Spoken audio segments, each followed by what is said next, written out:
मुंबईसह कोकणाला उष्णतेच्या लाटेचा इशारा। कोल्हापूर, सांगली, सोलापूर, लातूर आणि धाराशिव या जिल्ह्यांमध्ये हलका पाऊस होण्याचा हवामान खात्याचा अंदाज। पाईपलाईनच्या कामासाठी बीकेसीमध्ये मंगळवारी पाणीपुरवठा काही काळ बंद।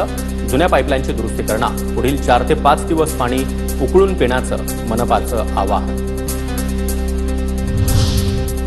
गावच्या यात्रेनिमित्त मुंबईचे डबेवाले 9 एप्रिलपासून 6 दिवसांच्या सुट्टीवर। 15 एप्रिलपासून पुन्हा डबेवाले मुंबईकरांच्या सेवेत दाखल होणार।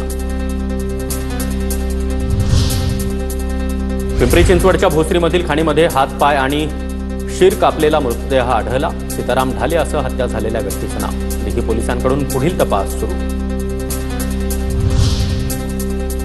वरळी शिवडी कनेक्टरसाठी आम्हाला रस्त्यावर आणू नका। प्रभादेवी वासियांचा संताप। लाज वाटते आम्हाला महाराष्ट्रीय असल्याची बॅनरबाजी करत संताप व्यक्त। मुंबईला पाणीपुरवठा करणाऱ्या 7ही तलावांमधील पाणीसाठा एप्रिलमध्येच 33%वर। मुंबईकरांवर पाणी टंचाईचं सावट।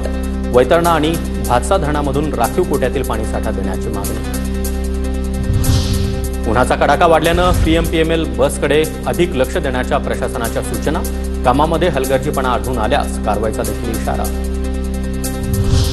रेल्वेच्या महसुलात पुण्याची आघाडी। आर्थिक वर्षामध्ये पुणे रेल्वेला 2158 कोटींचा महसूल। उद्दिष्टांपेक्षा अधिकचा महसूल मिळवून विभागाची दमदार कामगिरी।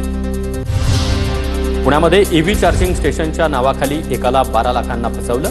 ईव्ही इलेक्ट्रिक चार्जिंग स्टेशन सुरू करून त्यापासून नफा मिळवून देण्याचा आमिष। सहकारनगर पोलीस ठाण्यात गुन्हा दाखल।